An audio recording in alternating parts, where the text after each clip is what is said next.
کہ جاتا ہوں میں دنیا سے مجھ کو نہ بلا دینا، جب بھی یاد میری آئے بخشش کی دعا دینا، جب بھی یاد میری آئے بخشش کی دعا دینا۔ اور سنو، جب اس کو ہم دفن کر کے آتے ہیں تو مردہ کیا کہتا ہے؟ سمجھ فرمائے اور بچوں کا کہتے ہیں سبحان اللہ، کہ تمہیں چاہتے ہو مجھ کو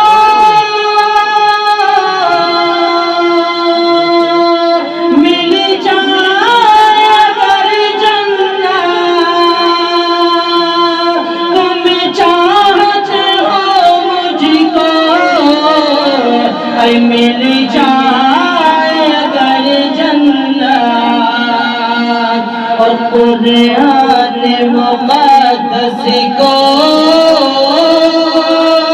قرآن مقدس کو پڑھ پڑھ کے سنا دینا، جب یاد میری آئے بخشش کی دعا کرنا، جب یاد میری آئے بخشش کی دعا کرنا۔ اور شاعر کہتا ہے کہ جانا ہے سبھی کو تو یہ آسمان کا، ارے جانا ہے سبھی کو تو ارے یہ آسمان کا، ارے ماں باپ بہن بھائی سبھی کو یہ بتا دینا، جب یاد میری آئے بخشش کی دعا کرنا۔ میرے آقا ارشاد فرماتے ہیں جب کوئی انسان قبرستان جا کر سورہ اخلاص، جس کو قل هو اللہ احد کہتے ہیں، جو سورت ہے 11 مرتبہ، جو کوئی انسان قبرستان جا کر قل هو اللہ شریف پڑھ کر مردوں کے لیے ایصال ثواب کرتا ہے تو اللہ تبارک و تعالی قبرستان میں جتنے مردے ہیں ان کے برابر اس کو نیکیاں عطا فرماتا ہے۔ اس لیے اے لوگوں، جمعے کے دن تو کم سے کم اپنے عزیزوں اقربا کی قبروں پہ جایا کرو، کیونکہ قبروں کے اوپر جانے سے آخرت کی یاد آتی ہے۔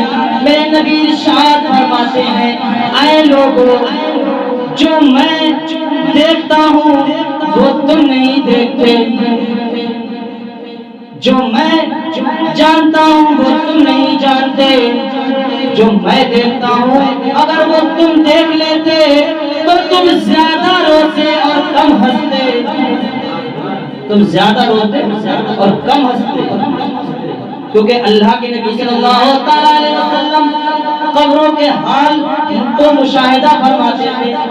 آپ سے کچھ چھپا ہوا نہیں تھا، میرے آقا سے کچھ چھپا ہوا نہیں تھا۔ قبر کے اندر کیا ہو رہا ہے سرکار جانتے ہیں، ماں کے شکم میں کیا ہے، لڑکی ہے یا لڑکا ہے، سرکار جانتے ہیں، کس لب پہ کیا دعا ہے سرکار جانتے ہیں۔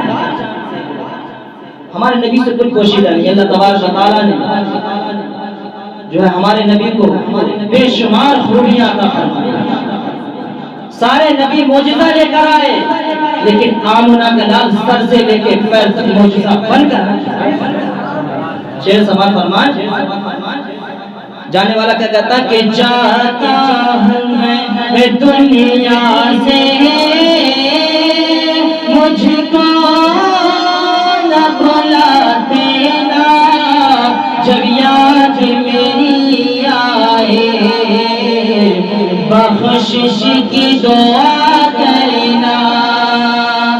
یہ جتنے سارے لوگ تم یہاں پہ بیٹھے ہوئے ہو، ان میں جو بچے ہیں ان کی تو میں نہیں کہہ سکتا، لیکن میں نے یہ بھی دیکھے چھوٹے چھوٹے 1-2 سال کے بچے نا 11-12 12 بجے تک سوتے ہیں.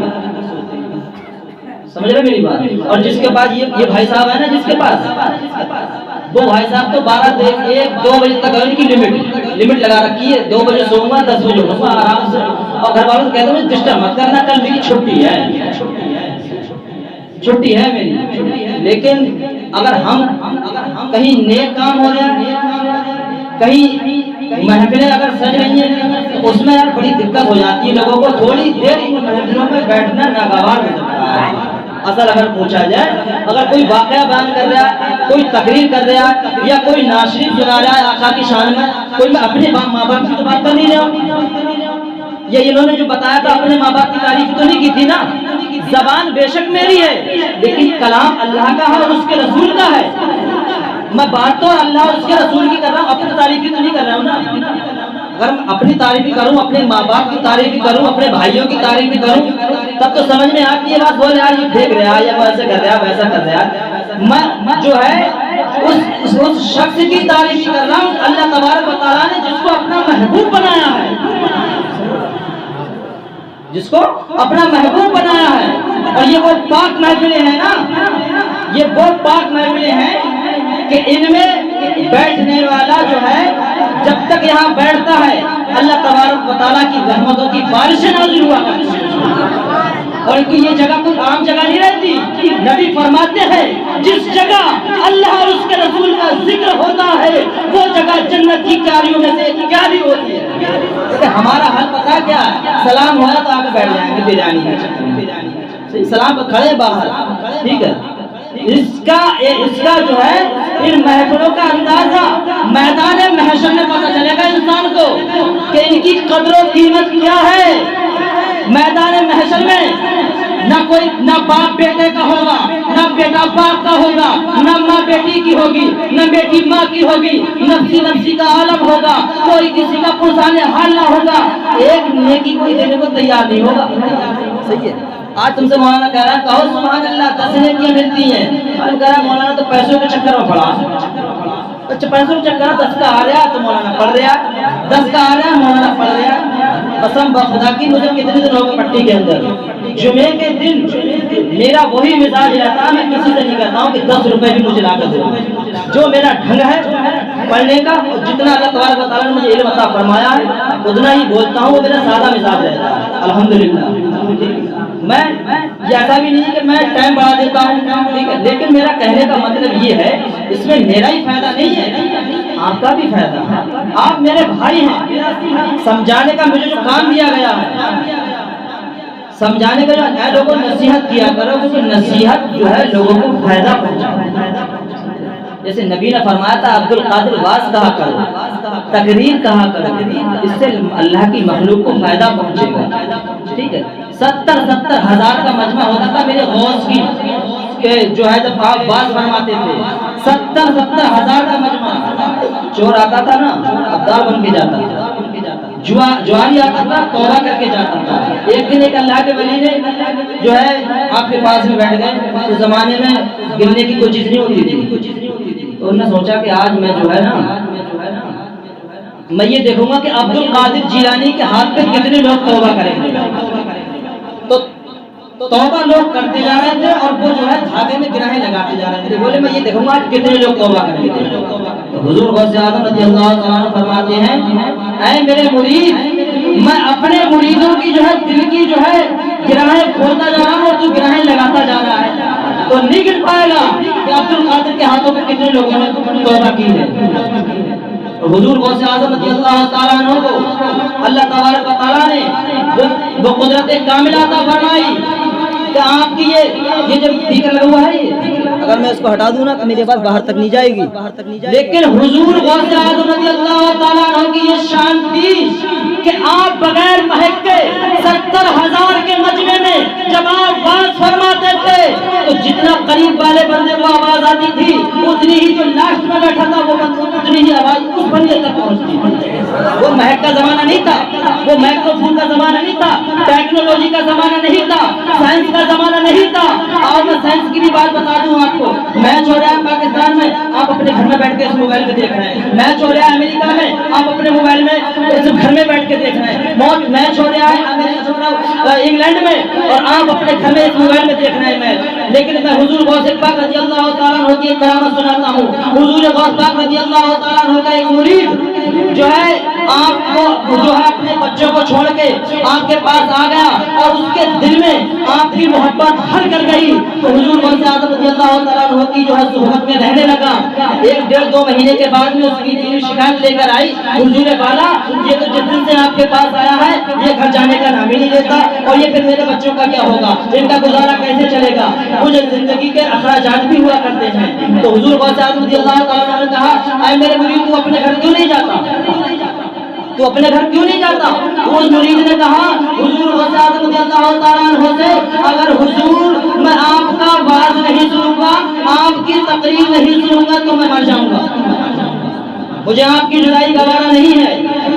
تو میرے غوث پاک رضی اللہ تعالیٰ عنہ ارشاد فرماتے ہیں میرے مرید تو اپنے گھر چلا جا، تو گھر چلا جا اور جا کر میرے نام کی چاروں طرف بلڑیاں کاٹ لینا، اور جو میرے بات کرنے کا ٹائم ہے اس بلڑیا کے اندر بیٹھ جانا.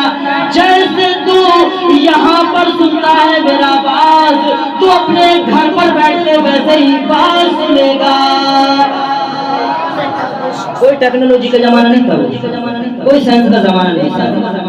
آج اس میں نیٹ ورک ختم کر دیا جائے نا، نیٹ ورک جو اس میں آتے ہیں موبائل میں اس کو ختم کر دیا، یہ ڈبہ ہو جائے گا، چاہے 10 لاکھ کا فون کیوں نہ ہو، ڈبہ ہو جائے گا. یہ اس میں ریچارج نہ ہو جب بھی ڈبہ ہے، کسی کام کا نہیں، بات ہی نہیں ہوگی، نہ نیٹ چلے گا، کچھ کسی کام کا نہیں. وہ کوئی نیٹ ورک کا زمانہ نہیں تھا، نہ سائنس کا زمانہ تھا. تو حضور غوث اعظم رضی اللہ تعالیٰ عنہ نے اپنے مرید سے کہا ہے میرے مرید جب تیرا دل باز کرنے کو کہے تو میرے نام کی بلڑیاں کاٹ لینا اور اس میں بیٹھ جانا. جب میں باز کہا کروں گا تو تو جیسے یہاں بات سنتا ہے ویسی گھر پہ بات سنے گا. اب جب اس نے بات سننا چالو کیا نا تو لوگ کہہ رہے تھے یہ تو پاگل ہو گیا ہے، یہ تو دیوانہ ہو گیا ہے. جیسے ابھی کوئی بیٹھا ہو اکیلا آدمی ہو، اکیلے سبحان اللہ ماشاء اللہ بہت اچھا بیان کر رہا ہے حضرت، ارے ماشاء اللہ، وہ اکیلے بلڑیا میں بیٹھ کے یہ سنتا تھا واہ کیا بات غوث اعظم کی، واہ کیا بات غوث اعظم کی. وہ بلڑیا میں بیٹھ کے لوگ کہتے تھے یہ تو پاگل ہو گیا ہے، یہ تو دیوانہ ہو گیا ہے، یہ تو مجنون ہو گیا ہے. تو اس نے کہا کس کو پاگل اور کس کو مجنون کہہ رہے ہو؟ تم بھی اس بلڑیا میں آ کے دیکھو کیا ہو رہا ہے. جتنے لوگ اس نے جب بلڑیا میں اپنے بٹھا لے جو اس نے کالی تھی تو جتنے لوگ اس کے اندر بیٹھے تھے سارے لوگ بغداد میں حضور غوث پاک رضی اللہ تعالیٰ خطاب فرما رہے ہیں، اور جتنے لوگ اس میں بیٹھے تھے وہ اپنے گھر بیٹھ کر حضور غوث رضی اللہ تعالیٰ کا خطاب سماعت فرما رہے ہیں. پھر ان کی سمجھ میں آئی کہ یہ شان ہے خدمتگاروں کی، سرکار کا عالم کیا ہوگا جب ان کے گدا بھر دیتے ہیں شاہان زمانہ کی جھولی، اور محتاج کا جب یہ عالم ہے تو مختار کا عالم کیا ہوگا. سارے لوگ مل کر میرے ساتھ کلمہ طیبہ پڑھیں لا الہ الا اللہ.